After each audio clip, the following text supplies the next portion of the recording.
réalisé.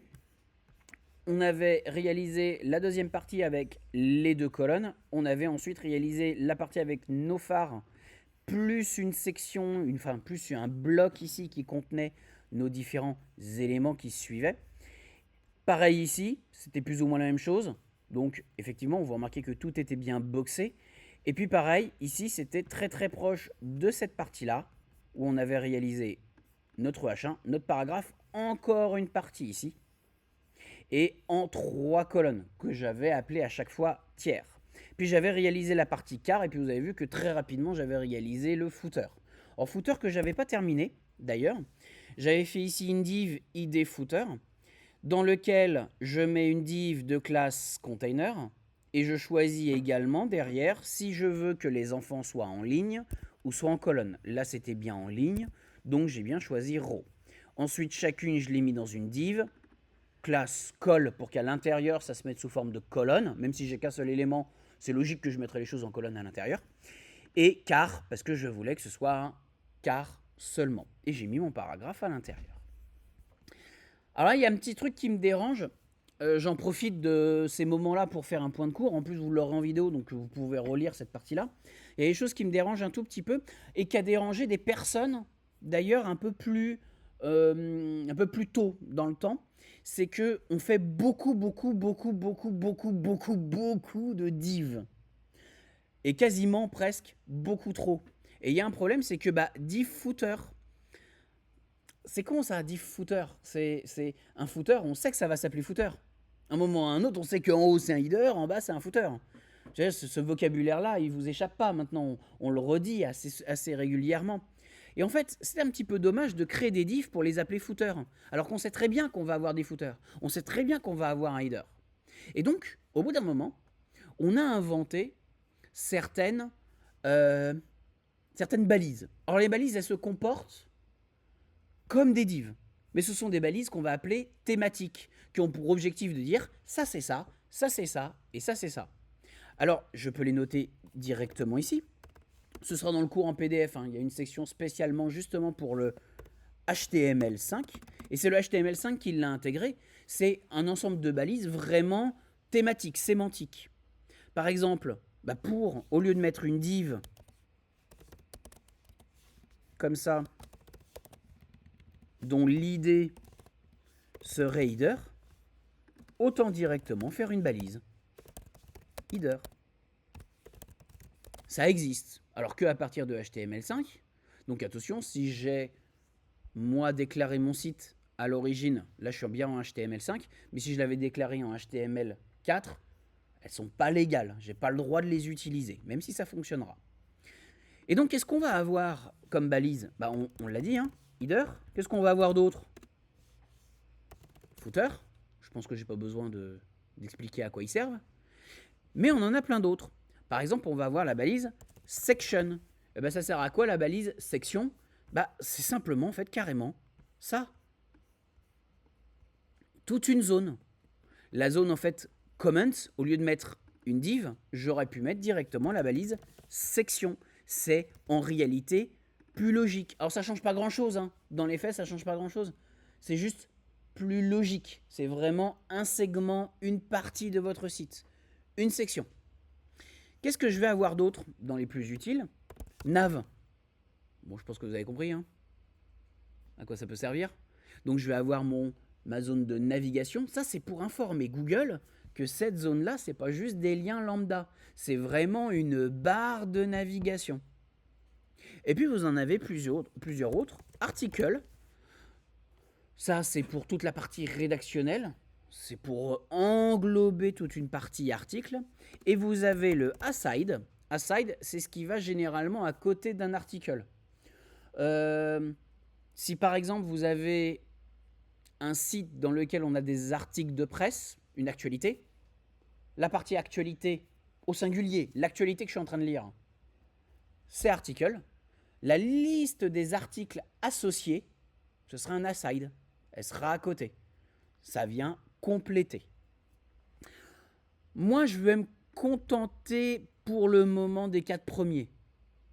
Ça change rien, si je sais faire une diff, je sais faire ça. Donc moi je profite maintenant que la diff c'est bon, vous avez compris à quoi ça sert. Donc il faut apprendre à bien l'utiliser, mais vous savez à quoi ça sert. Et bien sur le coup, ici, je vais légèrement adapter mon code en disant, bah non, bah moi ce que je veux, c'est pas une div id footer, mais juste footer, comme ça. Plus simple, moins de choses à faire.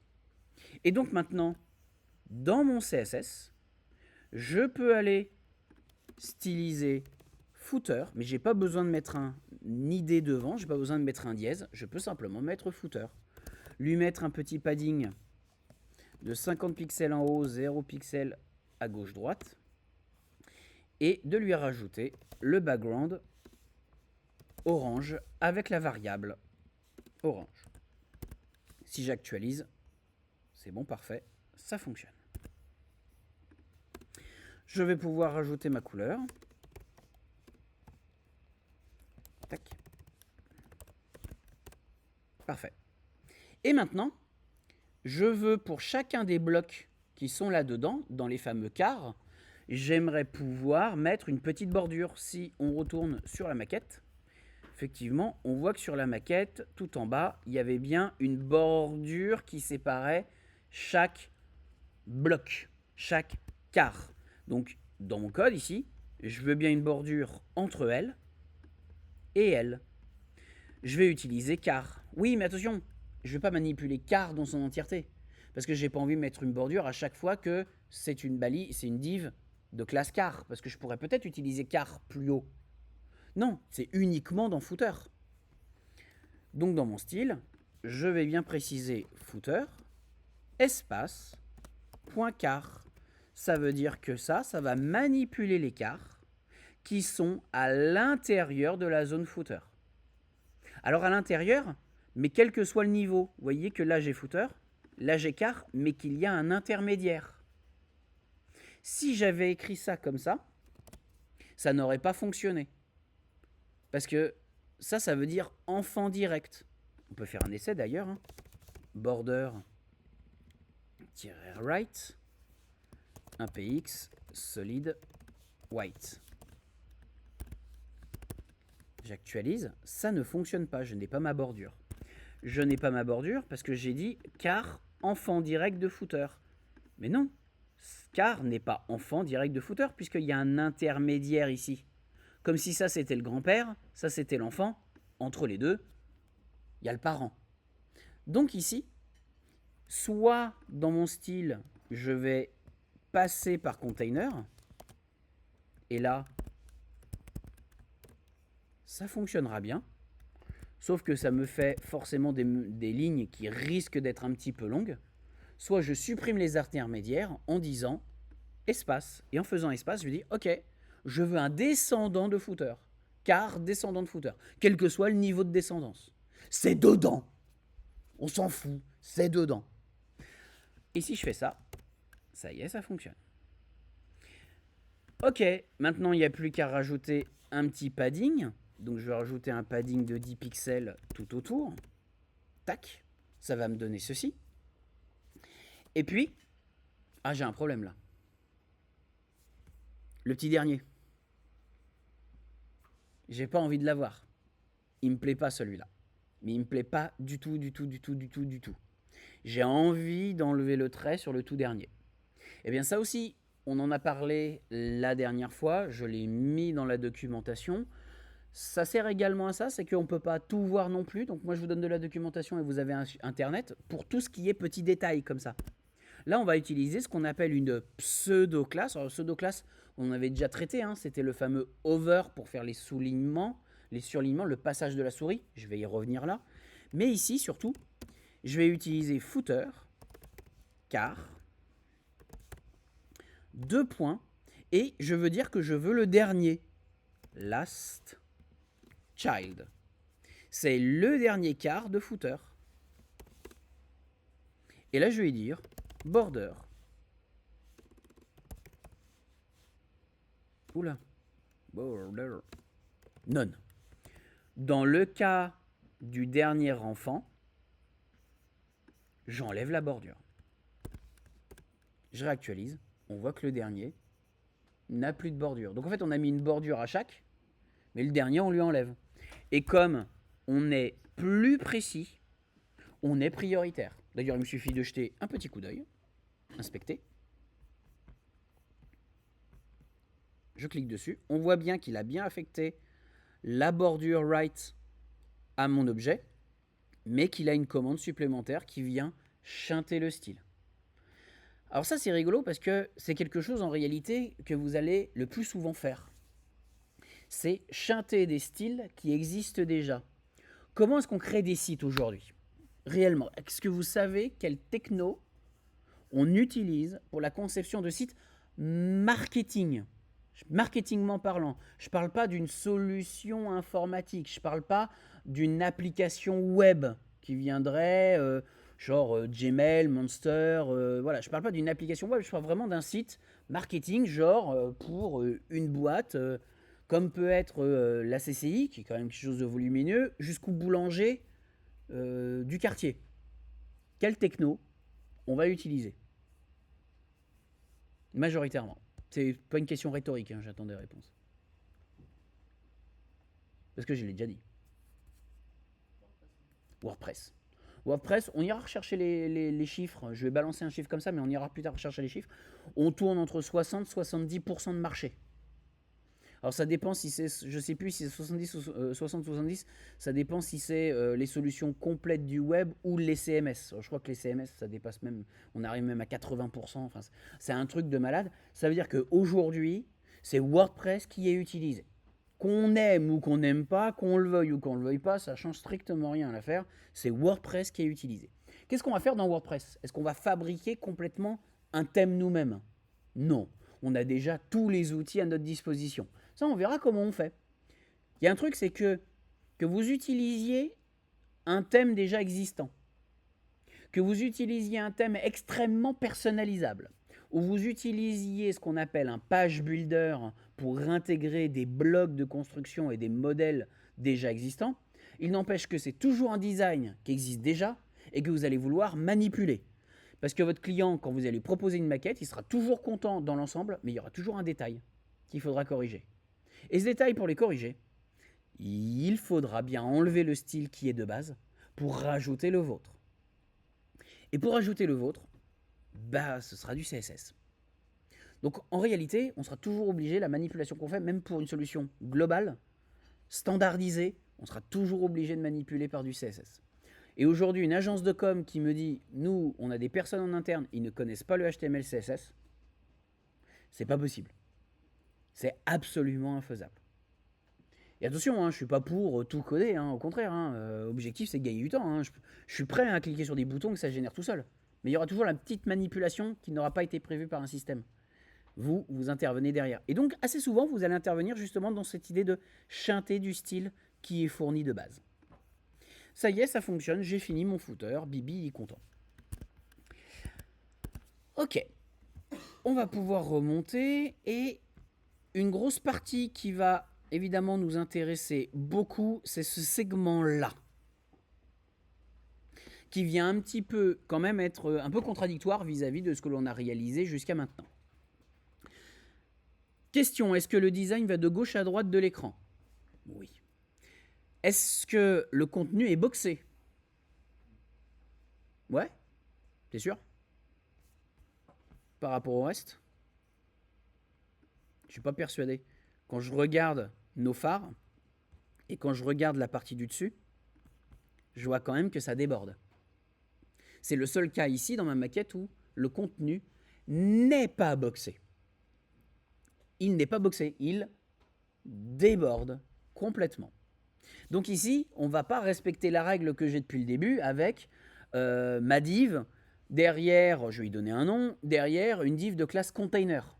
Je ne vais pas le faire comme ça, je vais le faire un peu différemment. Mais on va voir comment ça va fonctionner. Ensuite, à l'intérieur, c'est sous quelle forme? En ligne, donc de classe row. Et puis, dans chacun de ces rows, je vais avoir quoi? Je vais avoir une zone comme ça qui prend un tiers. Ça tombe bien, on a déjà fait la classe tiers avant. C'est cool, on va pouvoir la réutiliser celle-là. Ok. C'était juste avant nos phares. Donc je vais remonter ici. Je vais fermer mon footer, j'en ai plus besoin.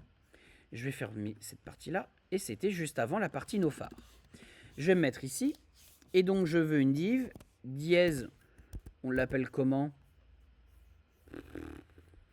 Je vais l'appeler trio. Trio. La petite flèche. Et div. Et on a dit, je ne peux pas mettre container. Alors là aussi, on a une règle. C'est que si on veut quelque chose qui contienne, on met container. Si on veut quelque chose qui soit plus large, on a un terme pour ça qui s'étale. On appelle ça fluide. On va mettre container-fluide. Vous allez voir après ce que ça va donner en termes de mise en page. Donc container fluide, c'est une classe un peu également standardisée qui veut dire je ne me boxe pas, je prends 100%. Et puis ensuite, je voulais que ce soit row. À l'intérieur de cette row, je veux des divs de classe call, de classe tiers. Je rappelle donc, je l'ai dit à l'instant, mais on avait bien créé hier la classe tiers qui prend 33%. De classe tiers. Et à l'intérieur de ça, je veux quoi? Je veux un petit peu tout ça. Alors, le fameux tout ça, il y a beaucoup de choses qui rentrent en ligne de compte. Ici, je vais y aller à tâtons. Je vais vraiment y aller à tâtons. Je ne vais pas faire les icônes pour le moment. Je vais juste faire le mot, le titre, H2, et le paragraphe pour le moment. Donc ici, je veux 3.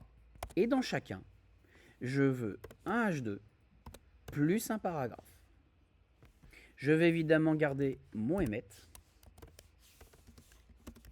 Tac. Et je valide. Je vais mettre un texte rapidement. On s'en fout. Tac. Lorem. Lorem.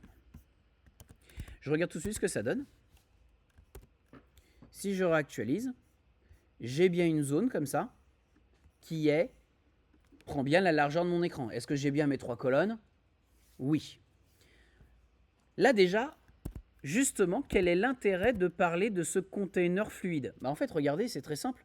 Container fluide, vous voyez, il prend 100% nativement de l'écran. Donc, j'ai même pas besoin de le gérer, il n'y a rien à faire. Et demain, votre client vous dit, hey, moi, ce que je veux maintenant, c'est que tu arrêtes que ça fasse pas tout l'écran, mais que ça boxe d'un coup. Ah, j'aime pas, j'ai envie que ça boxe. Il y a juste à enlever le mot fluide. Et si je fais ça, tac, boxer.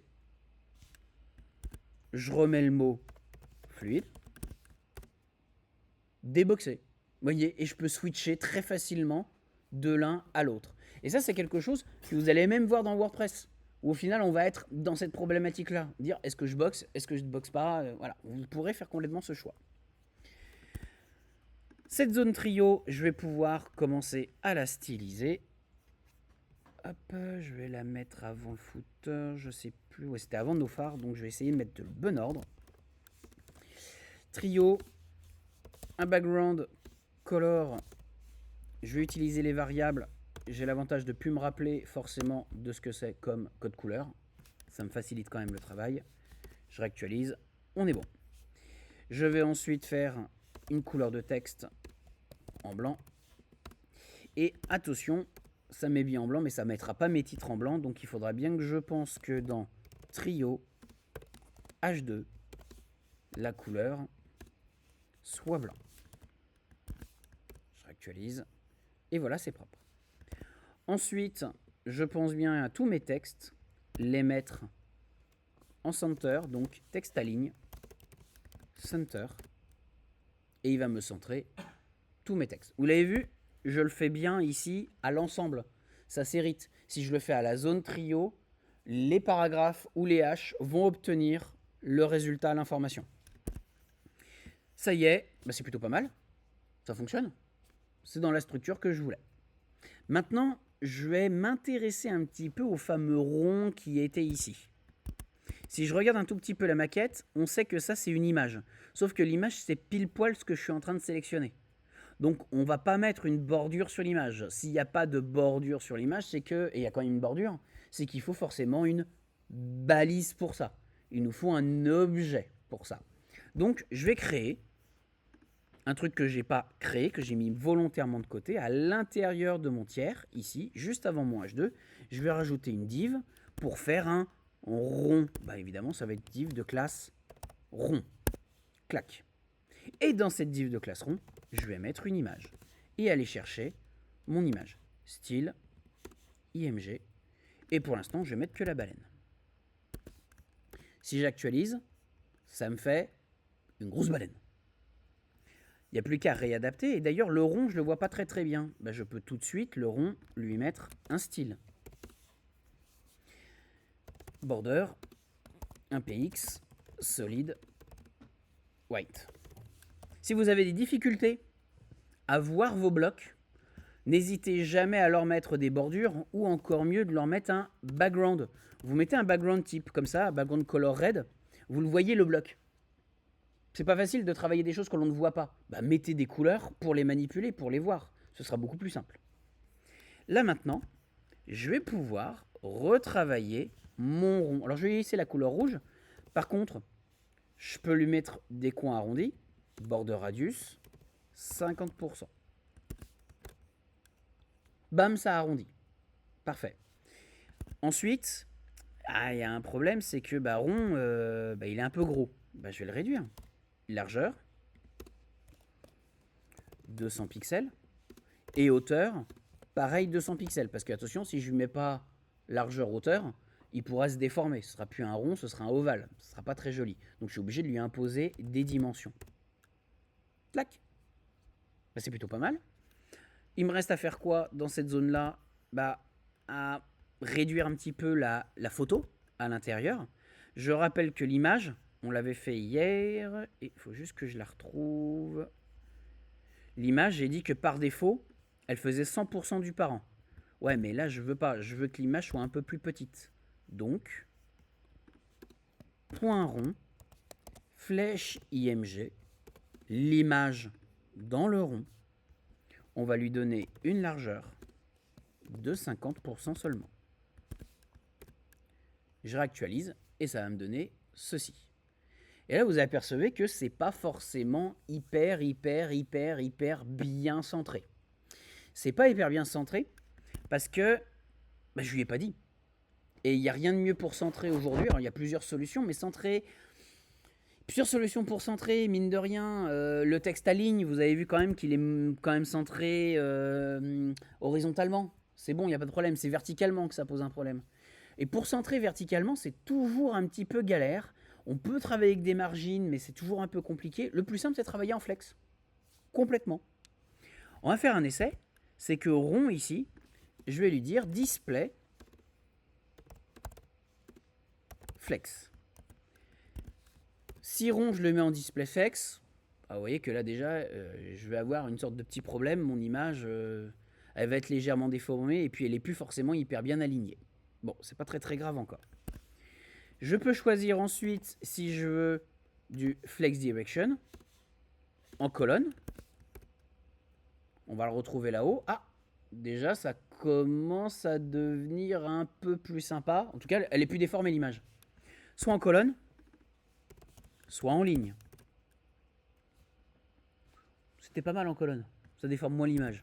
On va garder colonne. Et puis ensuite, je vais pouvoir choisir de le centrer. Ça, c'était Justify Content. Et là, je peux choisir si je le veux au début, Flex Start, à la fin, Flex End, ou si je le veux au milieu. Alors, si jamais je fais Flex Start, on va voir tout de suite ce que ça donne. Ça ne change rien, évidemment. Flex End, ça va le mettre tout à la fin. Mais tout à la fin de quoi? Je rappelle que c'est vertical que j'ai choisi. Donc le end, le start, c'est en haut. Le end, c'est en bas. Parce que j'ai choisi colonne. Si j'avais choisi row et que je faisais un flex start, il commence à gauche. End, il irait à droite. Vous comprenez la différence? Je mets les mêmes commandes, mais le fait de choisir row ou colonne, il ne va pas se placer au même endroit. Je vais remettre en colonne, et évidemment, ce que je veux, c'est le mettre en center. Ici, je le mets center, il est bien centré verticalement, parce que j'ai choisi colonne. Ouais, mais j'ai un problème, c'est que comment est-ce que je fais pour le centrer sur l'autre axe maintenant, sur l'axe inverse? En fait, en choisissant colonne, j'ai choisi un axe Y. Ça, c'est le plus chaud à cerner. Si vous avez compris cette partie-là, vraiment, vous êtes tranquille derrière. Parce que c'est vraiment pas évident de se dire, nous, on préfère gauche-droite au bas. Là, en fait, on a flex end start, center. Et ces trucs-là, ils fonctionnent différemment suivant que vous avez choisi l'axe X ou l'axe Y. Là, comme j'ai choisi l'axe Y, en colonne, Justify Content va centrer sur l'axe Y. Alors, comment est-ce que je fais maintenant pour centrer sur l'axe inverse, l'axe X? Eh bien, ce sera la commande Align Items. Ça, je vous l'ai mis dans la documentation également. Align Items. Et je vais pouvoir, pareil, choisir Flex Start. Vous voyez qu'il ne bouge pas. Flex End. Vous voyez qu'il va de l'autre côté. Ou alors, moi, ce que je veux, c'est évidemment Center. Et là, il est centré. Et mine de rien, c'est le plus simple parce que je sais qu'il va être centré, mais vraiment parfaitement. Il n'y a pas de calcul à faire, il n'y a pas de choses comme ça. À une époque, pour centrer parfaitement ce truc-là, on était obligé de rajouter des margines ou de rajouter des paddings et de compter, de calculer de tête comment on voulait positionner l'élément. Là, aujourd'hui, ça se fait vraiment tout seul. L'idée, donc, c'est que je peux choisir ici mon axe, donc choisir axe. Dans le cas présent, j'ai choisi l'axe Y. Justify Content va me permettre de centrer sur l'axe choisi. Donc, dans le cas présent, c'est le Y. Et Align Item va permettre de centrer sur l'axe opposé. Dans le cas présent, l'axe X. Et ça y est, ça fonctionne. Ce qui veut donc dire que maintenant, il va falloir que je centre mon rond, qui est juste là. Eh bien, ce rond, je vais le centrer de la même manière. En fait, si je regarde mon code, j'ai bien tiers qui est dans trio, lui-même qui est déjà de classe call, ça veut dire qu'il est déjà en flex. Parce que si je lui ai mis call ou row, c'est qu'il est en flex. Donc, j'ai plus qu'à dire que dans trio, espace tiers, je vais utiliser la même commande, puisque vu que ça c'est en colonne, c'est déjà en display flex, c'est déjà en flex direction colonne. Donc je vais choisir ici Align Items, Center, et il va bien me positionner le rond sur l'autre axe, puisque je suis en colonne. Il n'y a plus qu'à rajouter également des petits paddings comme d'habitude. Padding 50 pixels en haut, 0 pixels à gauche-droite. Histoire d'éloigner des bords. Et puis, il n'y a plus qu'à rajouter les petits effets. Alors moi, je voulais rajouter des petits effets supplémentaires. C'était au passage de la souris, ça je l'avais mis dans le support. Au passage de la souris, je voulais que ça change de couleur, que le fond change de couleur. Donc ça va nous permettre de réviser une chose dont vous allez avoir besoin très régulièrement. C'est l'effet over. Il me suffit de faire trio tiers, 2 points H over, et de lui rajouter un background. Je vais rajouter quoi comme background? Je vais rajouter un fond de couleur. Alors, certains parmi vous, vous êtes allés chercher un fond de couleur. C'est-à-dire que vous avez, en quelque sorte, pipeté directement ici la couleur. Vous allez dans plus foncé. Je fais OK. Et on va mettre la couleur. On va tester si ça fonctionne. Je réactualise. Et vous voyez, ça fonctionne. J'ai bien quelque chose de plus foncé. Le problème, c'est que si votre client vous dit « Ah bah non, mais le fond, je le veux plus bleu, je le veux orange. » Et donc, au passage de la souris, ça doit me faire un orange plus foncé. ça va pas fonctionner. Ça va d'un seul coup faire un survol avec un bleu foncé. Ça va pas être très esthétique. Moi, ce que je recommande assez souvent, c'est pas travailler comme ça. C'est de travailler avec du noir, du RGB A. RGB, red, green, blue. Vous mettez ça en foncé ou en clair, peu importe, suivant l'effet que vous désirez. Je veux pas de rouge, je veux pas de vert, je veux pas de bleu. Par contre, donc du noir. Par contre, ce que je veux, c'est une opacité de 50%, 0,5. Je fais un petit rappel également là-dessus, pour pas que vous vous trompiez. On travaille sous un format américain. Vous, les chiffres à virgule, leur nom l'indique, les décimales, vous les séparez par des virgules. Aux États-Unis, la décimale, c'est le point. Et la virgule aux États-Unis, elle est utilisée pour le séparateur des milliers. Alors que nous, on utilise l'espace. Donc attention, on n'a pas la même notion de la virgule dans les valeurs numériques. Et si je fais ça, on voit que j'ai à peu de choses près le même résultat. J'ai peut-être été un peu bourrin. Tac. Voilà, ça c'est plus joli. Et là, l'avantage, c'est que comme c'est un noir avec une opacité, eh bien, je vais pouvoir voir par transparence derrière la couleur. Si je change la couleur de fond, ça changera tout. Donc si par exemple, je fais mon essai avec la zone de fond et je la mets cette fois en orange, et je conserve mon effet. Et là, Bibi, il est content.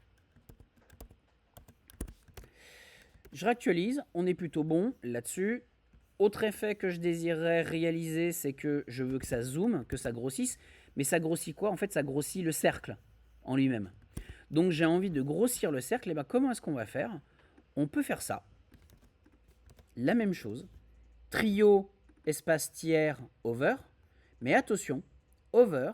Et ce que je veux, c'est grossir dans tiers le rond. Donc le over, je le laisse bien sur tiers, mais je vais mettre une flèche derrière. Point rond. Pour dire, c'est le rond dans tiers quand il y a le over. Voyez ma phrase? Et là, je vais pouvoir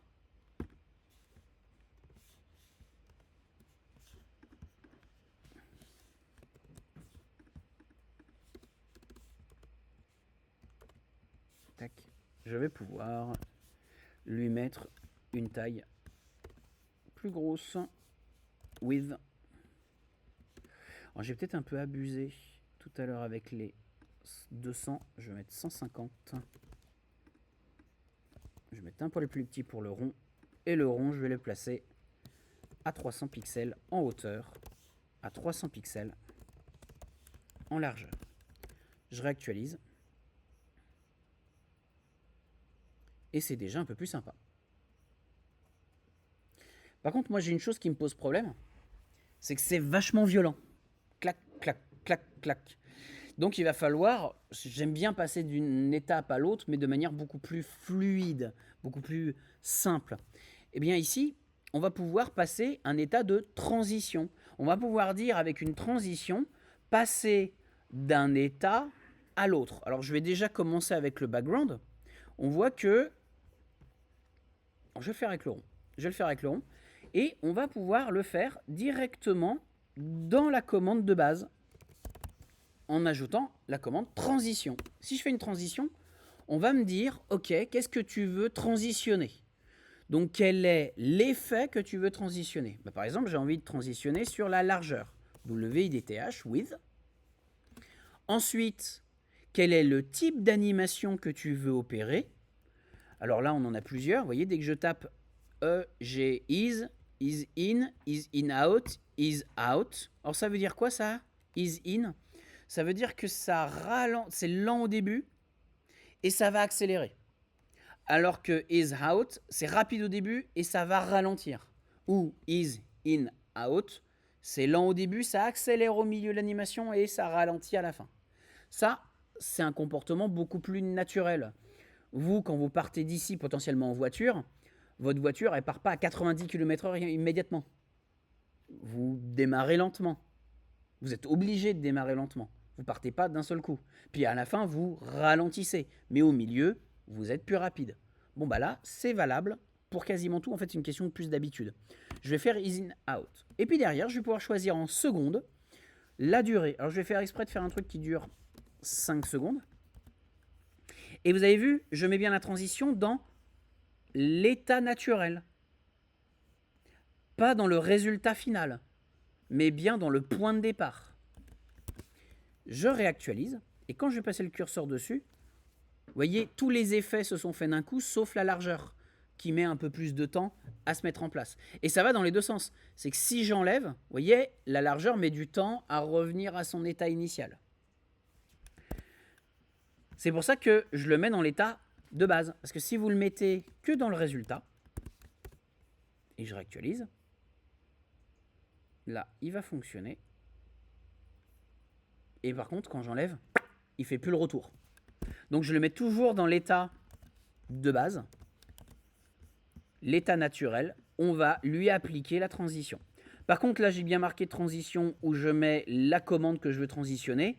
C'est là où ça risque d'être chiant parce qu'il faut que je mette la largeur, la hauteur. Puis si en plus je dois changer le fond, je dois changer des effets, je dois lui faire une rotation, j'en sais rien, je peux faire des tas de trucs. Bah, c'est un peu embêtant de tout répéter à chaque fois. Donc je vais mettre all, qui veut dire tous les effets. Et si là je fais tous les effets, vous voyez, il me fait une transition tranquille. On va quand même avouer que 5 secondes, c'est quand même vachement beaucoup. 0,3 secondes, ça me suffira. Et si je fais ça, on a quand même un petit effet qui peut être sympa. On n'a plus qu'à appliquer la même chose à trio et tiers. Une transition sur tiers, puisqu'il doit changer de couleur. Et voilà, on a quelque chose de fluide. Je ne vais pas faire les autres ronds, c'est exactement la même chose, hein, vous avez compris l'idée, il y a juste à copier-coller. Bon, je peux les copier-coller vite fait. De toute façon, on est bien obligé de les faire. Tac, je vais copier mes images dans chaque. Et je réactualise. Et on est bon. Qu'est-ce qu'il me reste à faire? Le rond, j'aime pas la couleur de fond. C'est pareil, je vais lui mettre exactement le background RGBA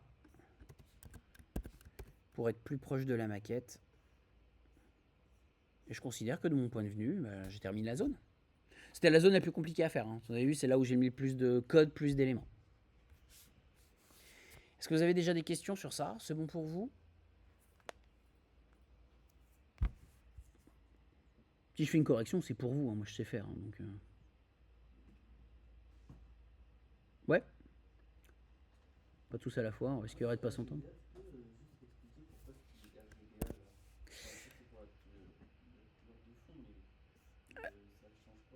Alors, là, par exemple, au hover, donc sur cette zone, tu vois que je vais utiliser du RGB. C'est quoi le RGB? C'est comme l'hexadécimal. C'est-à-dire que je vais pouvoir affecter la couleur avec la quantité de rouge, de vert, de bleu. 0, c'est vers du noir. 255, c'est vers le blanc. En tout cas, je vais mettre 255 partout. Voilà. Si je mets 255 partout et que... Hop, je vais mettre 1. Tac, tu vois, blanc, blanc. Le truc, c'est que si je mets que du RGB, ça peut gérer que la couleur dans les millions de couleurs qui me sont proposées. Moi, ce qui m'intéresse, c'est un minimum de transparence. En faisant RGBA, je vais pouvoir choisir une quatrième mesure qui est l'alpha et dire par exemple 1 complètement opaque, 0 complètement transparent. Et puis si je mets 0.5, bah, il est à moitié transparent, à moitié opaque. Comme s'il est à moitié transparent, à moitié opaque, bah, je vois au travers. Comme je vois au travers et que derrière il y a du bleu, ça crée forcément pour ton œil un mélange des deux. Donc tu vas te retrouver avec soit un bleu plus foncé, soit un bleu plus clair. Et donc c'est comme ça qu'on arrive à jouer un petit peu sans devoir affecter des codes couleurs. C'est beaucoup plus simple. Et si mon client me dit « Ah bah le fond, je veux plus qu'il soit bleu, mais je veux qu'il soit de telle couleur », bah, il y aura toujours cet effet de demi-teinte que je vais opérer. Donc c'est plus pour ça. Donc après, voilà, c'est une astuce. Ça veut dire que on va dire que toi, au tout début, potentiellement, tu vas continuer à mettre des codes couleurs brutes. Puis au bout d'un moment, quand on aura marre de te faire chier, tu passeras par une solution comme ça.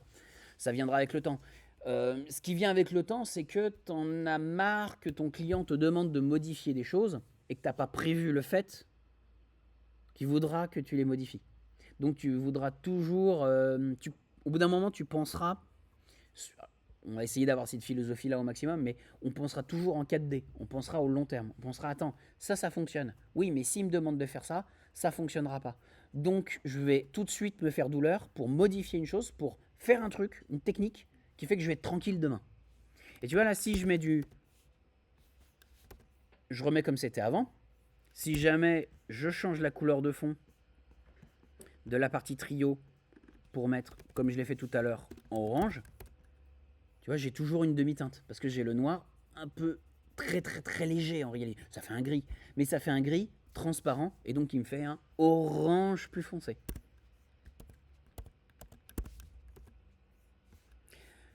Ok, il me reste donc à réaliser, si je regarde un tout petit peu cette maquette, il me reste juste à réaliser ce segment-là. Et dans ce segment-là, qu'est-ce que l'on a? On a une grande zone. Cette grande zone, elle possède une image. Donc elle est qu'à une seule colonne. On va dire qu'elle est boxée. Elle a qu'une seule colonne. Il y a une petite bordure, il y a un petit truc qui est là. Mais ça fait à peu près la taille de mon image. Donc je peux me débrouiller avec. Et j'ai mon titre en H1. Ok, et le fond, je m'en fous. Le fond, pour le moment, je m'en tamponne complètement. Ok, bah c'est parti. Je vais remonter. Je vais faire la partie div intro, dans lequel je mets une div de classe container, dans lequel je mets une et je veux que ce soit en colonne, donc classe col, dans laquelle je vais mettre une img plus un h1 et je valide. Mon h1 c'est mon titre, light AO16, et mon image, je vais aller chercher une petite image. Ça devrait être le phare.png. Je regarde tout de suite ce que ça donne. C'est toute cette partie-là. Toute cette partie-là, je ne la vois pas forcément très très bien. Donc cette zone intro, je vais la mettre un peu plus haut, ici. Dièse intro. Et je vais lui mettre un background, comme je vous le conseillais à chaque fois, pour bien le visualiser. Pour l'instant, je vais mettre le background en bleu. Ce qui me permet de tout voir. Et ensuite, il n'y a plus qu'à retravailler les différents segments, les différentes parties de ma zone. Premier point, l'image quand même qui est vachement grande.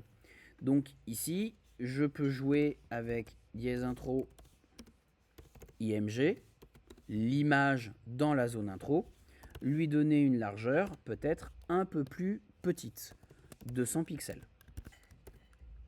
Je réactualise, ça me paraît pas mal. Ensuite, j'ai besoin de lui mettre un trait en dessous. Border-bottom.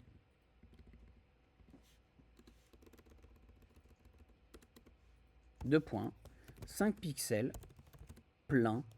Et je vais aller chercher ma variable dans laquelle il y a la couleur orange. Je réactualise. Je vais bien avoir un petit trait qui va apparaître. C'est parfait. Ensuite, je vais travailler avec mon H1.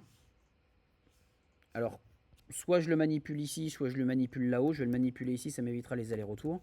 Dans intro H1, on va avoir un texte avec une plus grosse taille, font size. Je tiens à vous rappeler une chose également. Normalement, les font size, on ne les travaille pas en pixels, on les travaille en EM, qui est un pourcentage de la taille de base de mon document. Mon document, il est en 16 pixels. Donc, à moi de voir si 4 EM, ça fera un texte suffisamment gros ou pas. Peut-être un 5 EM, avoir donc 500% de 16 pixels. C'est déjà pas mal, là. Ça rend bien. Et j'ai plus qu'à rajouter la couleur FFF. Clac. Qu'est-ce qui va me rester un minimum de mise en page? Là, il y a un truc qui me dérange, c'est que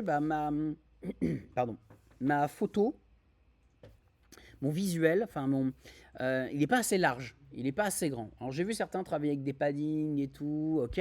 Moi, je vais être un peu plus simple. J'aimerais en réalité que cette grande photo là, ce soit vraiment plein écran, full screen, mais vraiment à 100%, quelle que soit la taille de l'écran. Ça, c'est une unité de mesure que l'on va réutiliser obligatoirement à terme. Il faut la connaître absolument. Dans ma zone intro, je vais lui donner une largeur, pas besoin, parce qu'il a déjà la largeur de l'écran automatiquement. Par contre, c'est la hauteur que je vais donner. Et je vais donner une unité de mesure qui s'appelle 100 VH. Alors, c'est quoi le VH? On en a parlé un petit peu hier, je le redis encore aujourd'hui.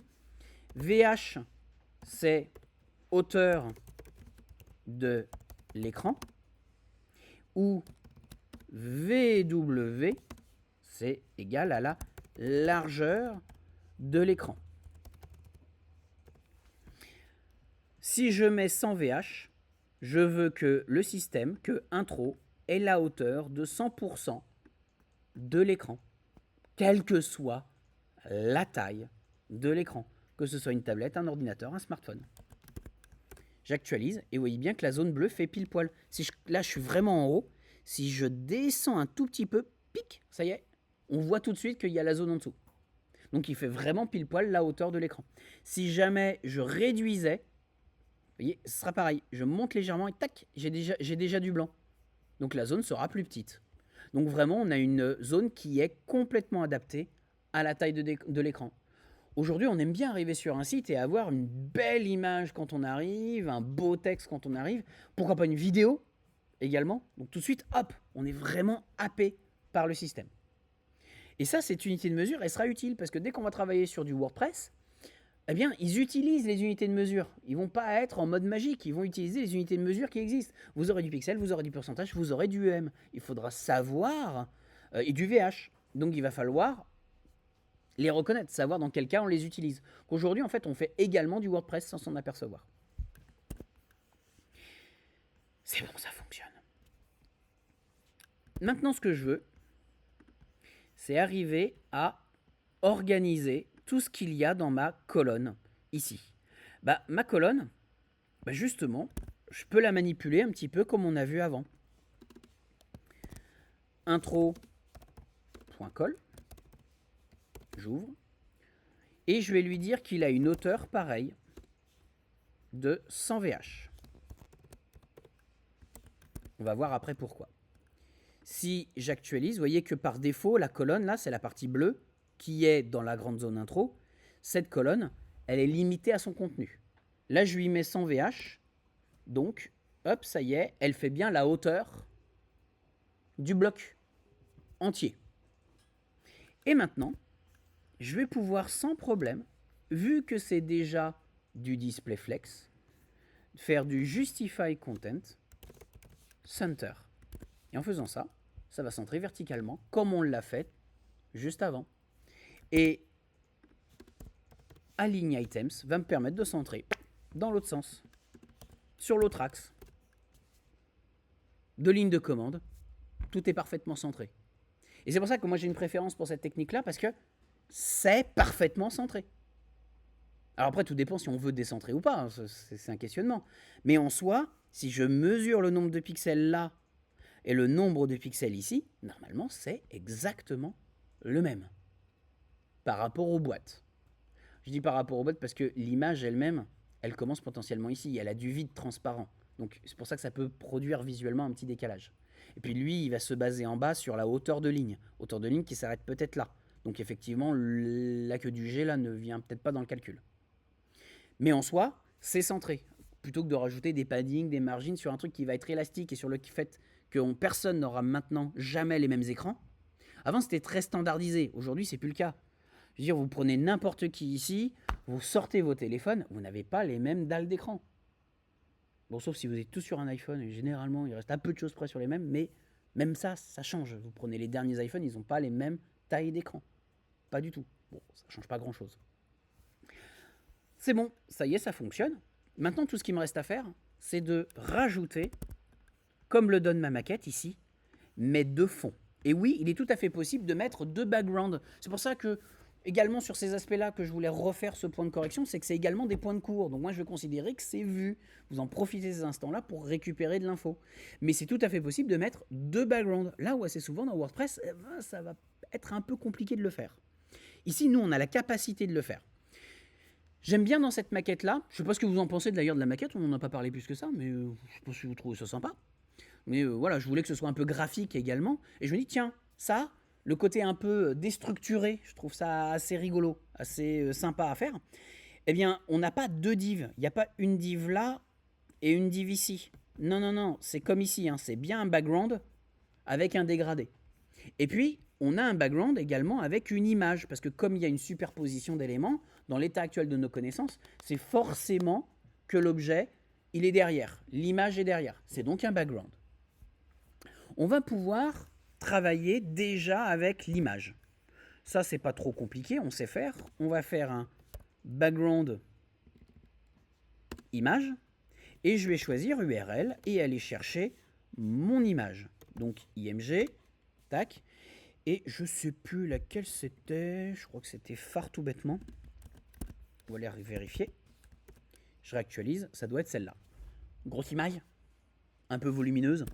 Donc, je vais pouvoir la redimensionner. Background size. Et background size, je vais redimensionner mon image. Alors, le petit rappel, c'est que là, par rapport à la maquette, est-ce que l'image fait 100% de la zone?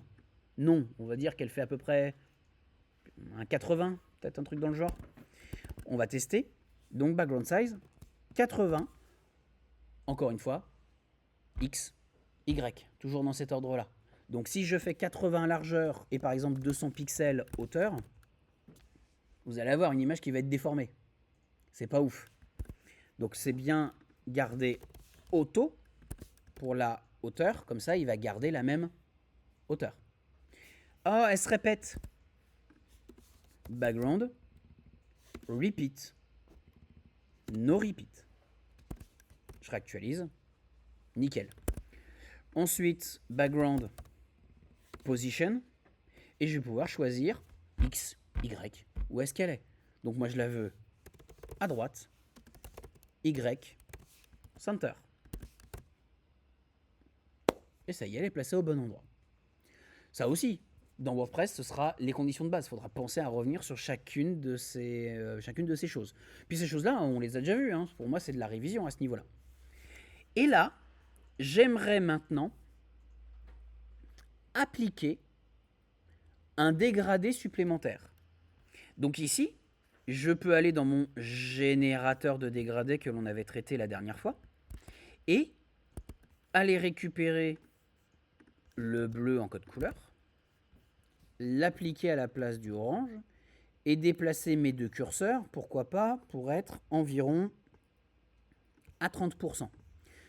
Pourquoi est-ce que je dis 30%? Je ne le fais pas aléatoirement. Je sais que l'image, elle fait 80. Donc 80, ça veut dire qu'il y a un trou de 20 à gauche.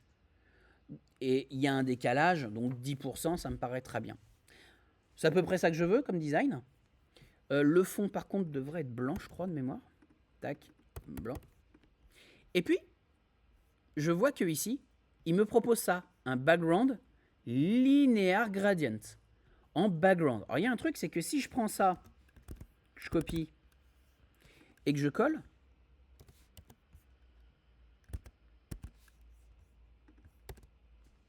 il m'a supprimé mon image. Il m'a supprimé mon image parce que le endshot, ici, c'est un raccourci, eh bien, ce raccourci va venir remplacer toutes les commandes qui sont au-dessus. Puisque cet raccourci prend en compte toutes les commandes, il les supprime toutes. Et il y a un truc, c'est que si je cherche un tout petit peu, un dégradé, c'est pas un background color. Parce que si vous faites ça, background color, ça marche pas. Il n'en veut pas du dégradé. C'est pas, bizarrement, un dégradé c'est pas un background color, c'est un background image. Ouais, c'est une image. Un dégradé, c'est considéré par le système comme une image. Pourquoi?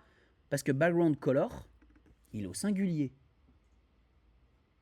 Or, vous savez très bien que, et ça j'insisterai sur quelque chose, en français, comment est-ce que vous avez arrivé à repérer un pluriel dans une phrase? C'est con comme phrase, mais... Ah ouais? À l'oral.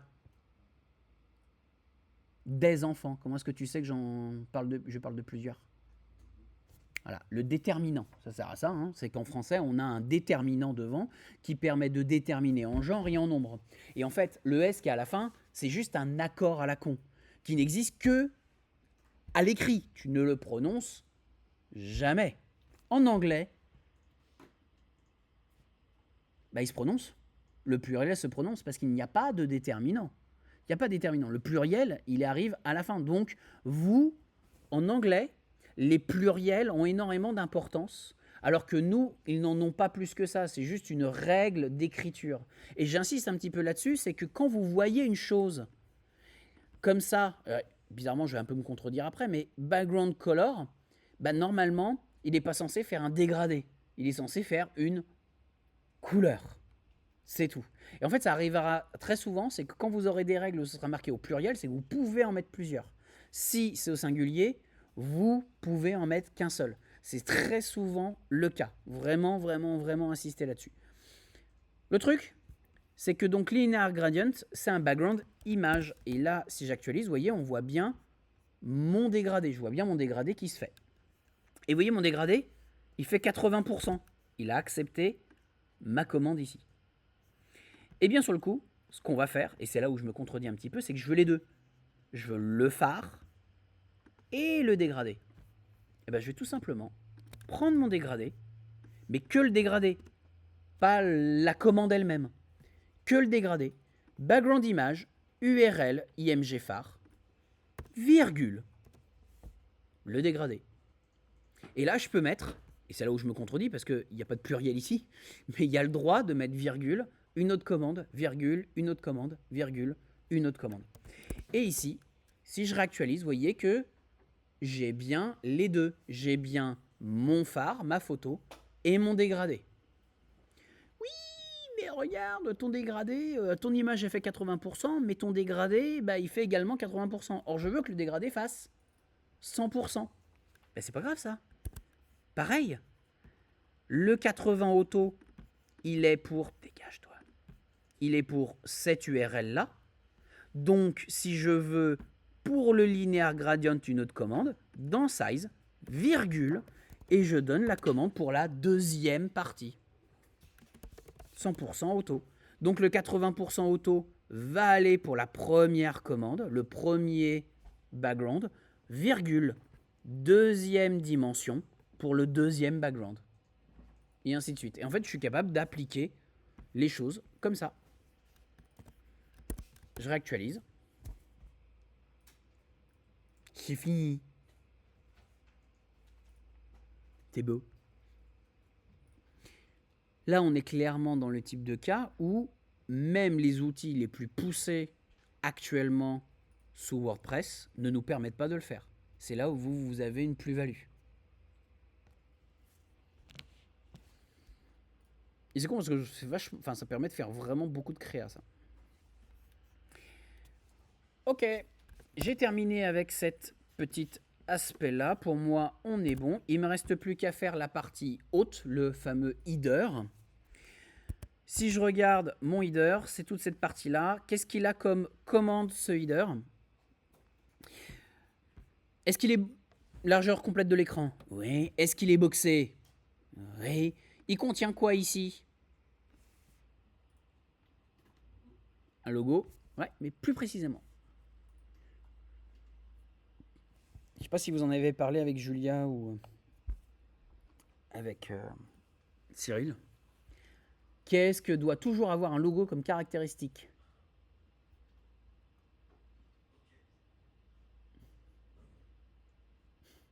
Ça lui arrive des fois.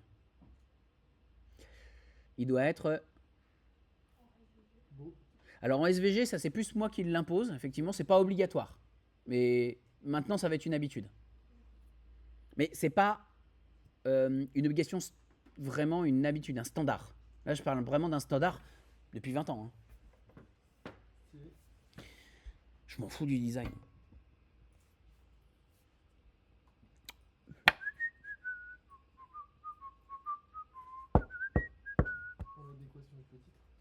Oui. Cliquable. Votre logo doit toujours être cliquable et vous permettre de revenir à l'accueil. Quand vous allez faire un site et que vous allez le livrer, croyez-moi, votre client, il a des relations, il connaît des gens, et puis il y a des personnes qui vont venir démarcher, etc. Ces personnes qui vont venir démarcher, ils vont regarder votre site 6 mois plus tard, 1 an plus tard, 2 ans plus tard, et ils vont le défoncer. Ils vont regarder si toutes les sécurités sont mises en place, est-ce que l'administration a été déménagée, ils vont regarder si les standards de communication sont là, ils vont regarder s'il est responsive.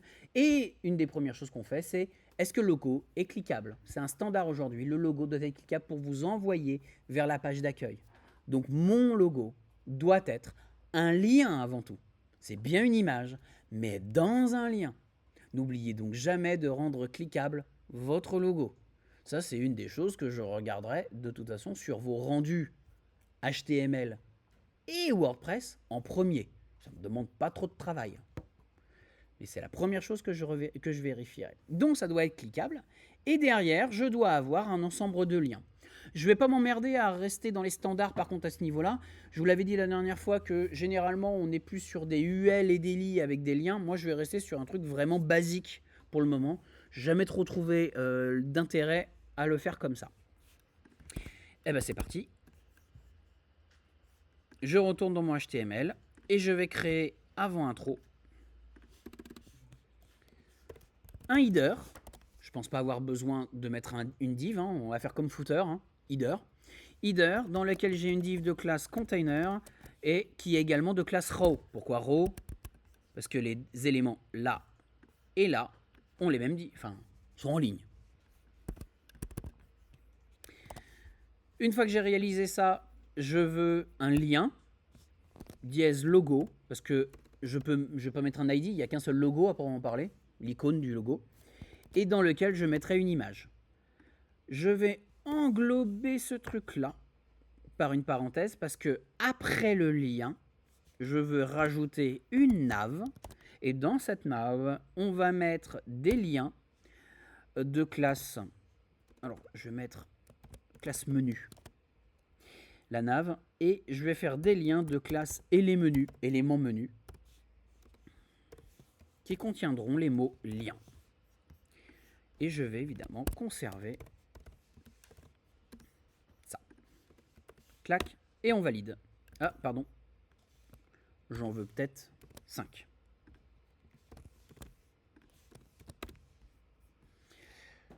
Je réagence ça proprement. Tac, et tac, et tac. Mon logo, je vais aller le chercher. Style IMG. Et dans les IMG, donc, je vous avais bien fourni le logo généré sur Illustrator, logo Lighthouse en point SVG. Donc aujourd'hui, le point SVG, c'est vrai qu'on l'utilise énormément sur n'importe quel site. Je vais sur le site de Boulanger.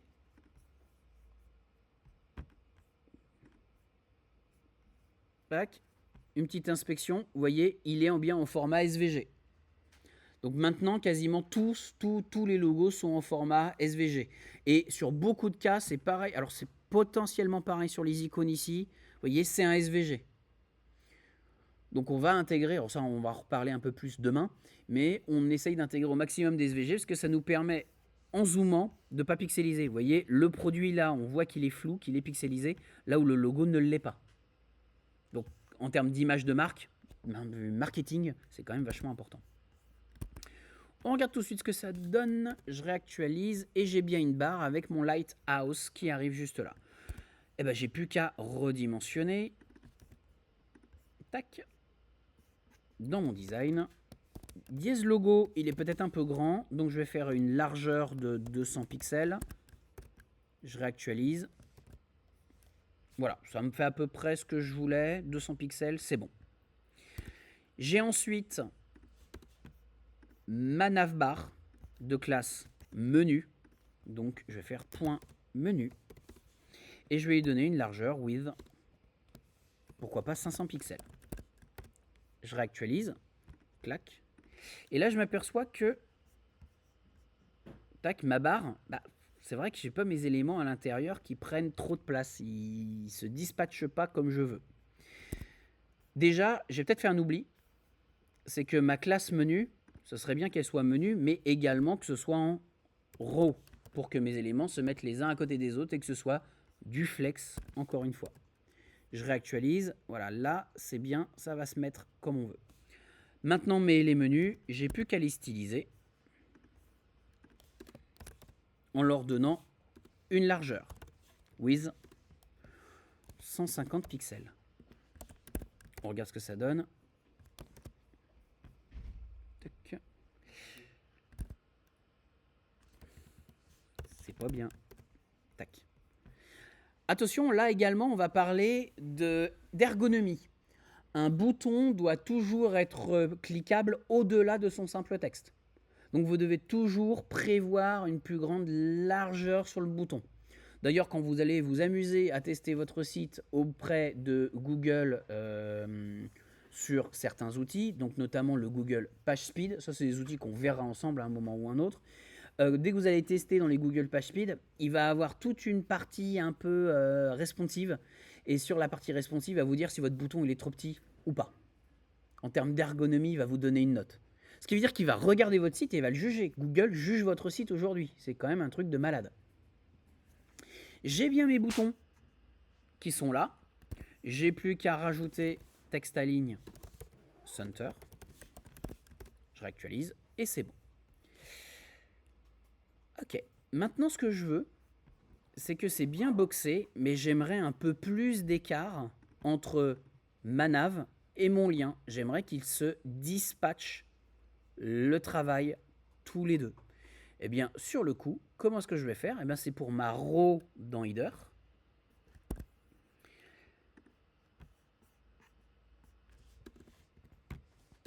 Je vais faire header, point row. Et là, je veux donner, dispatcher mes éléments. Alors, j'ai même pas besoin de faire ça, je vais les dispatcher d'un coup tous. Justify content. Alors, justify content, on l'a vu tout à l'heure. Est-ce qu'on met ça au début? Est-ce qu'on met ça à la fin? Start. Vous voyez, ça bouge pas. End. Tout va aller de l'autre côté. Center. On l'a fait tout à l'heure. Ça recentre. Et moi, ce que je voudrais, c'est les écarter. Ça aussi, c'est dans la doc et on l'a déjà traité. Space between, entre, littéralement. Space between, je réactualise, bam, ça vient automatiquement les écarter. Et si je regarde un petit peu l'inspection d'éléments, on voit bien qu'on a une zone violette ici, qui est vraiment la zone d'écart. Il a bien créé un espace au milieu, donc on les a bien écartés. Alors, c'est pas aligné avec l'image qui est là, mais vous voyez bien, c'est bien aligné avec la partie de notre concept. C'est bien dans le box, donc c'est propre. Peut-être que si je zoome un petit peu, bon, ça fait pas trop d'effet. Ah ben, on est pas mal. On n'a plus qu'à styliser un petit peu nos liens et les menus. Dégage-toi. Hop. Et les menus, je peux jouer avec un petit 2 points over. Quand je passe le curseur dessus, je veux une bordure border bottom. 5 pixels. Solide. Orange. Je réactualise. Clac, clac, clac, clac, clac. Je veux que cet effet se fasse plus lentement. Donc, toujours une transition. All is in out 0.3 secondes. C'est quand même plus joli comme ça. Et le texte là-haut, je vais l'écarter. Alors, pour centrer un texte verticalement, je ne peux pas utiliser du flex malheureusement. Donc, je vais rajouter un simple padding. Padding-top de 10 pixels. Et vous voyez, ça le fait descendre. Et il n'y a plus qu'à enlever la petite bordure qui ne me plaît pas. C'est Text Decoration, None. Il y a un petit soulignement là. Hop, on enlève le soulignement. Maintenant, ce que je voudrais, c'est faire en sorte que cette barre ici reste toujours figée à l'écran. C'est là qu'intervient Internet. Hein. Vous lui posez la question à Internet, il va vous répondre. Donc sur le coup, moi je vais vous répondre. Il faut que je prenne Header et que je le mette dans une position. Ça, c'est quelque chose qu'on va travailler complètement demain. La gestion des positions. Je fais position et je vais choisir la position fixed. Je retravaillerai les autres complètement en détail demain. Il y aura pas de, ça n'aura plus de secret pour vous. Je fais ça et vous voyez que là, d'un seul coup, il est arrivé mon menu tout en haut à gauche et quand je descends, ça reste figé à l'écran. Ce qu'on appelle vulgairement un effet sticky, mais en réalité ici c'est un effet fixe, parce que l'effet sticky existe et c'est pour autre chose. Donc là, on arrive vraiment à un effet qui est sympa. Inconvénient, c'est que le menu il est complètement parti sur le côté. En fait, comme il est fixe, il travaille plus avec body directement. Dans sa tête, il n'a plus de référentiel. Il ne peut plus travailler avec du 100%. En tout cas, pas par défaut. On va être obligé de lui dire « Je veux tout de même que tu fasses 100%. » Et si on lui dit qu'il fait 100%, c'est bon, parfait. Ça fonctionne. Et j'aimerais pouvoir lui intégrer, maintenant pour mieux voir mes boutons, un petit background color, RGBA, 255, on va mettre ça comme ça, 255 partout, en blanc, mais avec une opacité à 0.3. Et si je fais ça, j'ai bien un fond blanc, transparent. Je vais peut-être un peu abusé sur la transparence. Tac. Sauf que si vous remarquez, vous regardez la maquette, vous apercevez que il y a un petit effet de blur ici. Alors là, ces petits effets de blur, à une époque, moi je ne le connaissais pas. Voilà, on ne connaît pas forcément toutes les commandes qui existent. Il faut faire une veille qui est absolument extraordinaire. Par contre, il faut pas être, faut être curieux. Et dès que vous voyez un site web et qui exécute une commande que vous ne connaissez pas, qui a un effet que vous ne connaissez pas, regardez le code source. C'est tout l'avantage du HTML CSS. Il suffit de faire un clic droit à inspecter pour le voir. Et moi, il y a un petit site d'une société, petite société boursière, celle-ci, sur laquelle c'est la première fois où j'ai vu l'effet. Si je vais dans Mac, par exemple, hein, j'en choisis un au pif, et je descends un tout petit peu, vous voyez là-haut, ça passe, l'ordinateur passe derrière et fait un effet de blur. L'effet justement que je veux obtenir. Ben, qu'est-ce que je fais? Je vais lui voler son code. Ça sert à ça. Clic droit, inspecter, et je vais essayer de trouver l'effet là-dedans. Alors déjà, quand je regarde, je vois que il y a plusieurs divs. Une première div content et une première div qui s'appelle background. Je pense qu'il y a des chances que ce soit dans background que je trouve, hein, quand même, par rapport aux mots-clés. Et quand d'ailleurs, si je veux pas du content, je clique dessus, je fais supprimer. Vous voyez, j'ai plus le contenu, mais j'ai toujours l'effet. C'est-à-dire que la div existe toujours. C'est bien cette zone background. Et quand je regarde ici, je vois que voilà l'effet. WebKit Backdrop Filter. Saturate 180, Blur 20 pixels. Et je le trouve en 2 commandes. Alors, ça me permet de montrer une chose également, c'est que ça, ce seront ce qu'on appelle des commandes prototypales. Elles sont implémentées dans les navigateurs, mais elles ne sont pas encore considérées comme officielles. Donc vous pouvez les intégrer, mais officiellement, le W3C, l'organisme qui gère les codes sur Internet, ne l'a pas validé entièrement. Ce qui veut dire que les navigateurs ne sont pas sûrs de pouvoir toujours les intégrer. Ou certains les intègrent, comme c'est le cas pour Chrome là, mais pour d'autres navigateurs, il faudra les intégrer avec ce qu'on appelle un préfixe. Alors le préfixe, ça peut être, comme vous le voyez ici, WebKit, mais ça peut en être d'autres. Alors je vais vous les lister. En termes de préfixe, soit vous aurez le WebKit, et ça, c'est un préfixe pour Safari et Chrome, car ils sont basés sur le même moteur graphique de base. Ensuite, vous avez O pour Opera, Mods pour Firefox, et on va avoir MS, vous avez deviné, hein, Microsoft, hein, et c'est déjà pas mal de ce qui me vient à l'esprit. L'idée, donc, soyez pas surpris que certaines commandes nécessitent parfois un préfixe pour fonctionner. D'ailleurs, il vous suffira de tester. Ça a tendance à disparaître puisque même Firefox aujourd'hui utilise un moteur WebKit parce que maintenant Firefox est sur Chromium. Donc en soi, maintenant, ils ont quasiment tous utilisé le même moteur que Chrome. Sur le coup, j'ai plus qu'à récupérer leur style, le copier et le coller, tout simplement. Je regarde tout de suite ce que ça donne sur mon propre site. Je réactualise et vous voyez ce qui passe derrière est flou. Pas juste opaque, flou. Donc je suis arrivé à prendre un style présent sur internet et à l'appliquer. Faut pas hésiter. Faut pas hésiter à regarder. Regardez toujours les sites de ces grandes structures, de ces grandes sociétés. Elles ont toujours une énorme originalité, une énorme créativité. Est-ce qu'il y a des points sur lesquels vous voulez revenir? Parce que moi, ça y est, j'ai fait le tour.